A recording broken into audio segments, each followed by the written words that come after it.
अस्सलाम वालेकुम वरहमतुल्लाहि वबरकातुहू। आज की इस वीडियो में इंशाअल्लाह बात करेंगे कुर्बानी के 10 अहम मसाइल के बारे में जिनको लेकर अक्सर मुसलमान आजमाइश में होते हैं। तो वीडियो शुरू करने से पहले एक छोटी सी अर्ज़ करता चलूँ कि जो भी मसला मैं बयान करूँगा इंशाअल्लाह उस किताब का हवाला जिससे ये मसला बयान किया गया आप स्क्रीन पर देख सकेंगे और किस पेज से ये बयान किया गया वो भी देख सकेंगे। आप चाहे तो वहाँ जाकर चेकआउट भी कर सकते हैं। तो आइए वीडियो की शुरुआत करते हैं। तो नंबर 10 पर है कि कुर्बानी के लिए अफजल दिन कौन सा है। तो कुर्बानी के 3 दिन है, 10वीं जुल्हिज्जा, 11वीं जुल्हिज्जा और 12वीं जुल्हिज्जा। बहार शरीयत जिल्द 3 सफ़ा नंबर 336 पर है कि सबसे अफजल 10वीं जुल्हिज्जा का दिन है, उसके बाद 11वीं जुल्हिज्जा और उसके बाद 12वीं जुल्हिज्जा। तीनों दिनों में कुर्बानी हो जाएगी, लेकिन अफजल पहला दिन, उसके बाद दूसरा दिन, उसके बाद तीसरा दिन। नंबर 9 पर है कि कुर्बानी के दिनों में बाल नाखून काटना कैसा। तो जो बंदा कुर्बानी करने वाला है उसके लिए मुस्तहब है कि जब ईद का चांद देखे उस वक्त से लेकर जब ईद के दिन कुर्बानी अदा कर ले उस वक्त तक बाल नाखून वगैरह ना काटे। ये उसके लिए मुस्तहब है, यानी करे तो सवाब और ना करे तो गुनहगार नहीं है। करे तो सवाब पाएगा लेकिन ना करे तो गुनहगार नहीं है, काट सकता है। उसके बाद नंबर 8 पर है कि अगर मालिक के निसाब है लेकिन कैश रकम नहीं कुर्बानी करने के लिए तो क्या करें। तो फतावा कुर्बानी पेज नंबर 6 पर है कि अगर उसके पास रकम मौजूद नहीं तो कर्ज लेकर कुर्बानी करे या फिर अपनी किसी चीज़ को बेचकर कुर्बानी करे, लेकिन कुर्बानी बहरहाल करनी होगी वरना गुनहगार होगा। उसके बाद नंबर 7 पर है कि कसाई को गोश्त और चमड़ा वगैरह मजदूरी के तौर पर देना कैसा। बहुत सारे मुसलमानों को ज़बह करना नहीं आता तो वो किसी को बुलाकर जानवर ज़बह करवाते हैं। तो ऐसे शख्स को कुर्बानी का गोश्त उजरत के तौर पर देना, मजदूरी के तौर पर देना, ये कैसा। तो इसके हवाले से बहार शरीयत जिल्द 3 सफ़ा नंबर 346 पर है कि कसाई को गोश्त चमड़ा वगैरह उजरत के तौर पर, मजदूरी के तौर पर नहीं दे सकते।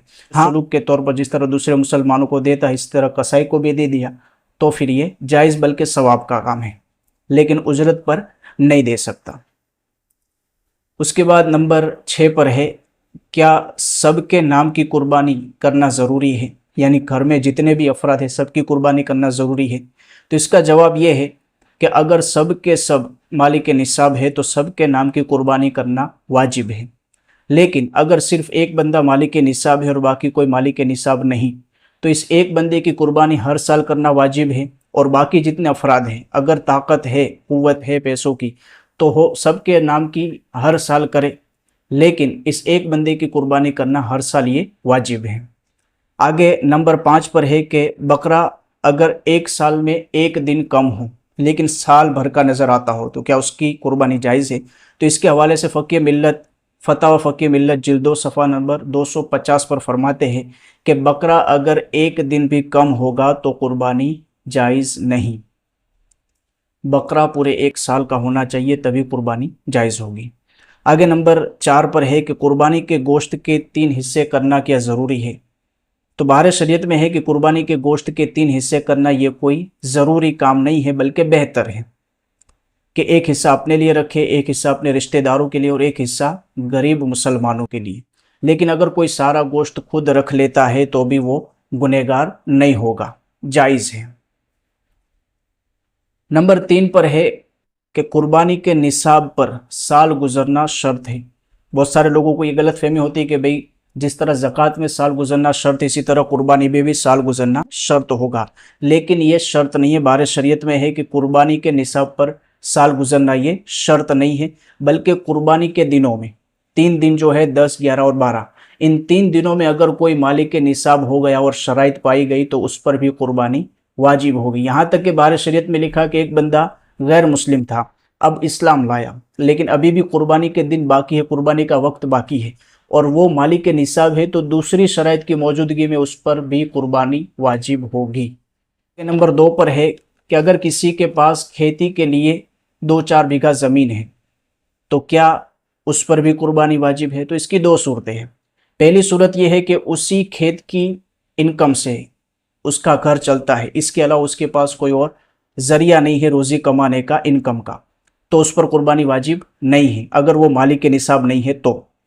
लेकिन अगर उस खेत की आवक के अलावा, इनकम के अलावा उसके पास और भी सोर्स है इनकम के, नौकरी करता है, बिजनेसमैन है, तो अब उस खेत की कीमत को भी निसाब में गिना जाएगा, यानी इस खेत की वजह से भी उस पर कुर्बानी वाजिब होगी दीगर शराइत की मौजूदगी में। आगे नंबर 1 पर है कि किराए पर दिए हुए मकान की कीमत को भी क्या निसाब में शामिल करेंगे। उसकी भी दो सूरतें हैं कि अगर उसी मकान के किराए से उसका घर चलता है, इसके अलावा उसके पास कोई आमदनी का जरिया नहीं, इनकम का सोर्स नहीं, तो उस पर कुर्बानी वाजिब नहीं होगी। लेकिन अगर इस मकान के अलावा, इस मकान की इनकम के अलावा, जो किराया आता है उसके अलावा उसके पास और भी इनकम के सोर्स है जिससे वो कमाता है, बिजनेस है, नौकरी करता है, तो अब दीगर शराइत की मौजूदगी में इस मकान की कीमत को भी उस निसाब में शामिल किया जाएगा और शराइत पाई गई तो अब भी उस पर कुर्बानी वाजिब होगी। मसला समझ में आ गया होगा। अल्लाह पाक हमारी कुर्बानियों को कबूल फरमाए।